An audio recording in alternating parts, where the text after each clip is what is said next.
بسم اللہ الرحمن الرحیم۔ السلام علیکم۔ سب سے پہلے درود شریف حضور نبی کریم صلی اللہ علیہ وآلہ وسلم پر۔ مسکات شریف سے روایت کردہ حدیث ہے، میں اس وقت بھی نبی تھا جب حضرت آدم علیہ السلام مٹی اور پانی کے درمیان تھے۔ نبی کریم صلی اللہ علیہ وآلہ وسلم نے فرمایا، میں ابراہیم علیہ السلام کی دعا، حضرت عیسیٰ علیہ السلام کی بشارت اور اپنی والدہ کا وہ خواب ہوں جو انہوں نے میری پیدائش کے وقت دیکھا تھا۔ آپ کی ولادت سے پہلے مکہ کے لوگ خشک سالی اور قحط کا شکار تھے۔ جیسے جیسے آپ کے دنیا میں تشریف لانے کا وقت قریب آتا گیا، بارشیں شروع ہو گئی، خشک سالی ختم ہو گئی اور ہر طرف ہریالی ہو گئی۔ درخت ہرے بھرے ہو گئے، پھولوں اور پھلوں سے باغات بھر گئے، زمین سرسبز و شاداب ہو گئی، ہر طرف چہل پہل اور رونق ہو گئی۔ نبی کریم صلی اللہ علیہ وآلہ وسلم کی پیدائش کے وقت اللہ تعالیٰ نے کون سے معجزات رونما کیے اور آپ کی پیدائش کیسے ہوئی؟ ویورز، اگر آپ عاشق رسول ہیں تو اس ویڈیو کو آخر تک ضرور دیکھیں، اور اگر آپ نے میرے اسلامک چینل پروڈکٹیو مسلم کو ابھی تک لائک، شیئر اور سبسکرائب نہیں کیا تو جلدی سے کر دیں، جزاک اللہ۔ حضرت محمد صلی اللہ علیہ وآلہ وسلم کی ولادت موسم بہار میں پیر کے دن 12 ربیع الاول قبل ہجری 571 میں ہوئی۔ عیسوی کیلنڈر کے حساب سے آپ صلی اللہ علیہ وآلہ وسلم کا یوم ولادت 22 اپریل 571 بنتا ہے۔ آپ صلی اللہ علیہ وآلہ وسلم کے والد ماجد کا نام عبداللہ اور والدہ محترمہ کا نام آمنہ تھا۔ عبداللہ ایک نیک سیرت اور بلند کردار کے مالک نوجوان تھے۔ حضرت آمنہ بھی بلند اخلاق اور نیک سیرت خاتون تھی۔ آپ صلی اللہ علیہ وآلہ وسلم کے دادا عبد المطلب کا تعلق قریش خاندان سے تھا اور وہ اپنے قبیلے کے معزز سردار اور مکہ شہر کے رئیس بھی تھے۔ عرب میں اس زمانے میں یہ دستور تھا کہ شادی ہو جانے پر دلہا کو کچھ عرصہ تک دلہن کے گھر پر قیام کرنا پڑتا تھا۔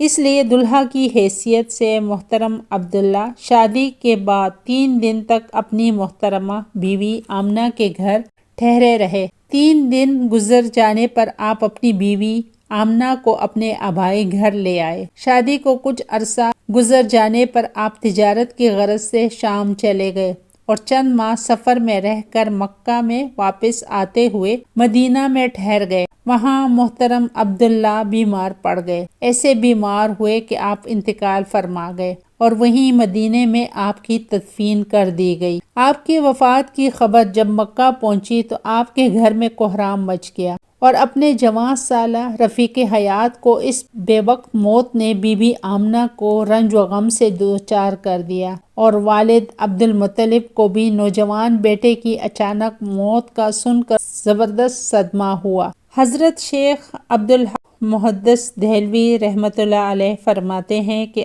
حضرت صلی اللہ علیہ وآلہ وسلم کی ولادت کے سلسلے میں آیات و کرامات بے شمار ہیں، جن میں سے چند ایک یہ ہیں کہ ایوان کسریٰ لرز اٹھا اور اس کے 14 گھنگرو گر گئے اور دریائے سادہ خشک ہو گیا اور اس کا پانی زیر زمین چلا گیا اور فارسیوں کا آتش کدہ بجھ گیا جو کہ 1000 سال سے گرم تھا۔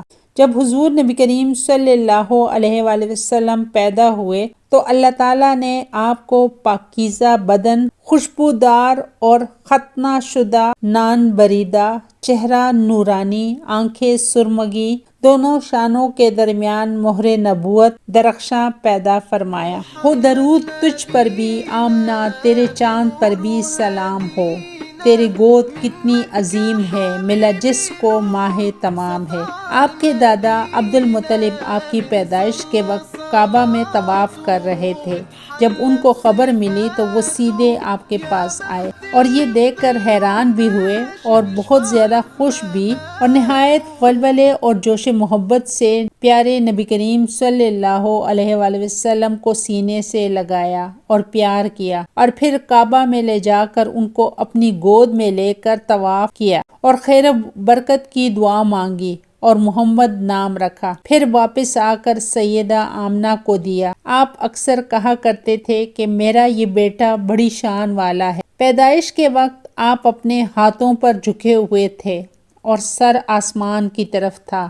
اللہ اکبر۔ ایک اور روایت کے الفاظ یہ ہیں کہ آپ پیدائش کے وقت گھٹنوں کے بل جھکے ہوئے تھے، جس طرح نماز میں سجدے کی حالت میں مسلمان ہوتا ہے۔ آپ کی مٹھی بند تھی اور شہادت کی انگلی اٹھی ہوئی تھی، جیسا کہ ہم نماز میں اٹھاتے ہیں۔ حضور نبی کریم صلی اللہ علیہ وآلہ وسلم کی ولادت پر اللہ تعالیٰ نے آپ کی والدہ ماجدہ پر ایک روشن بادل ظاہر فرمایا کہ جس میں روشنی کے ساتھ گھوڑوں کے ہنہنانے اور پرندوں کے اڑنے کی آوازیں تھیں اور کچھ انسانوں کی بولیاں تھیں، اور اعلان ہوا کہ محمد صلی اللہ علیہ وآلہ وسلم کو مشرق و مغرب اور سمندروں کی بھی سیر کراؤ، تاکہ تمام کائنات کو ان کا نام اور حلیہ اور ان کی صفت معلوم ہو جائے، اور ان کو تمام جاندار مخلوق یعنی جن و انس، ملائکہ اور چرندوں پرندوں کے سامنے پیش کرو،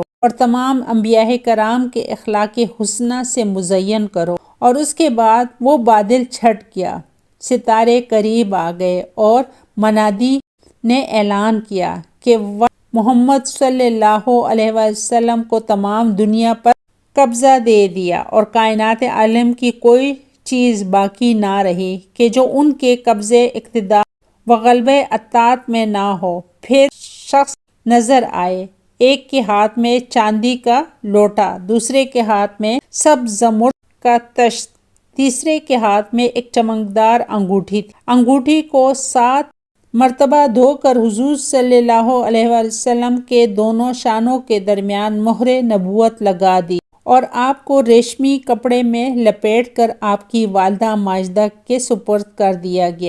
ولادت شریف کے وقت غیب سے عجیب و غریب امور ظاہر ہوئے، اور آپ صلی اللہ علیہ وسلم کے نور سے حرم شریف کی پست زمین اور ٹیلے روشن ہو گئے۔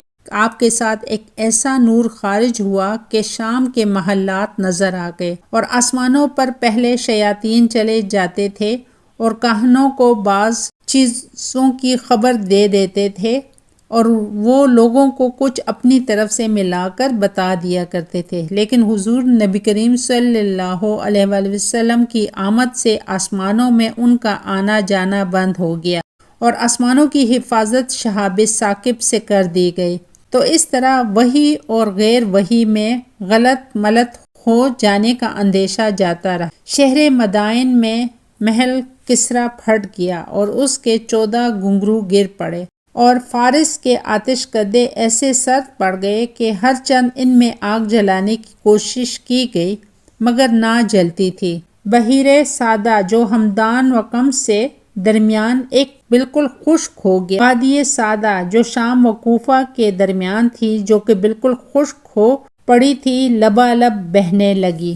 ان دنوں مکہ کے امیر گھرانوں کا دستور تھا کہ نوزائیدہ بچہ 8 دن کا ہو جاتا تو اس بچے کو کسی دودھ پلانے والی ایسی خاتون کے حوالے کر دیا جاتا جو شیرخوار بچوں کو اپنے ساتھ صحرائی کھلی فضا میں لے جایا کرتی تھی۔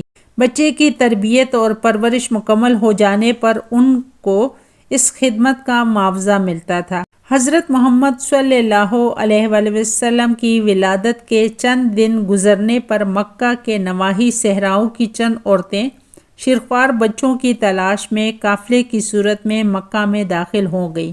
ان عورتوں میں ایک بوڑھی اور لاغر حلیمہ سعدیہ بھی شامل تھی۔ قافلے میں آنے والی عورتوں کو شیرخوار بچے مل گئے، بی بی حلیمہ کو اتفاق سے کوئی بچہ نہ مل سکا۔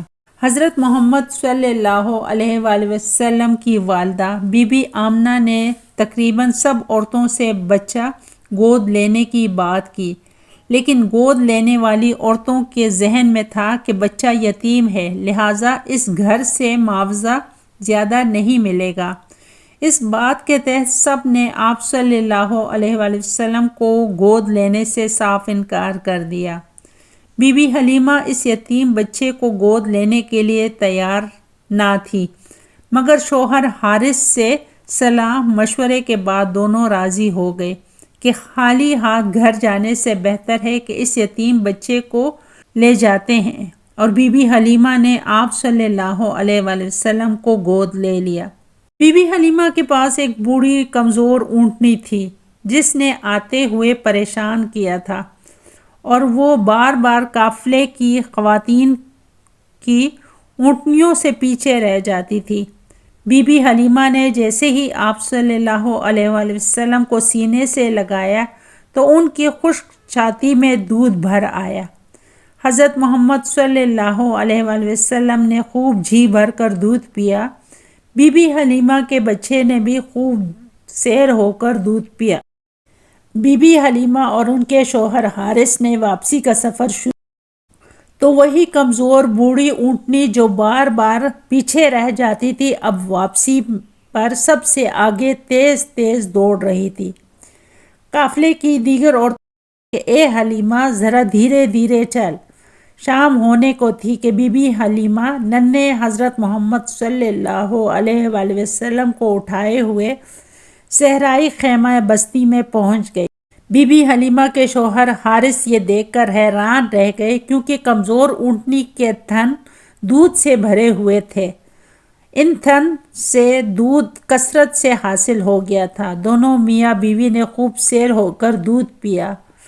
وہ رات ان کی بڑی سکون سے گزری۔ صبح بیدار ہونے پر حارث نے اپنی بیوی بی بی حلیمہ سے کہا، اے حلیمہ ایسا لگتا ہے کہ جو بچہ ہم نے گود لیا ہے یہ کوئی خاص ہستی لگتی ہے۔ بی بی حلیمہ نے کہا، اس کا احساس مجھے بچے کو گود لیتے ہی ہو گیا تھا۔